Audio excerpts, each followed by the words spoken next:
devrais-je dire, des dérives qui sont en termes de construction et d'appropriation de mètres carrés de manière illégale et des dérives qui ne respectent pas les normes écologiques.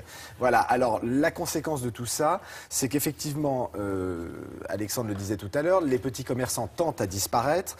Il en va du commerce de proximité, de l'artisanat, mais aussi de l'agriculture hexagonale et l'agriculture régionale. Cette femme et cet homme sont les chevaliers d'un nouveau genre. Ils partent en guerre contre les dérives de la grande distribution. Dans le procès qui oppose Martine au centre commercial, les pièces à conviction disparaissent de son dossier. Dès lors, Martine se met à enquêter et découvre l'un des plus gros scandales politiques et sociétals qui sévit en France depuis plus de 30 ans. Les supermarchés étendent leur superficie illégalement sans permis de construire.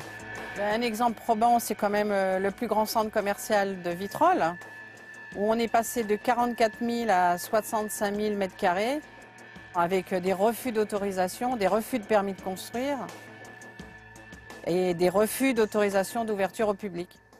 Comme l'État ne fait rien, Martine seule décide d'attaquer les géants de la grande distribution.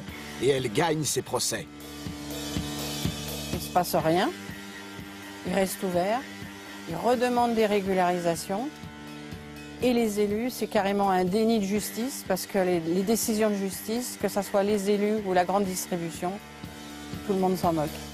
Concrètement, que représenterait le paiement des amendes pour toutes ces exploitations de surfaces illicites? Les surfaces illicites représentent des milliards d'amendes qui n'ont jamais été recherchées par les gouvernements successifs. Personne ne veut aller sur le paiement des amendes. Parce qu'il l'émeut, on aurait pu chiffrer à 418 milliards d'euros d'amendes non perçues par l'État. Ce scandale n'est pas près d'être étouffé, car Martine et son mari Claude continuent de se battre. Les centaines de dossiers et les milliers de documents à charge qu'ils ont accumulés sont cachés dans des entrepôts secrets comme celui-ci partout en France.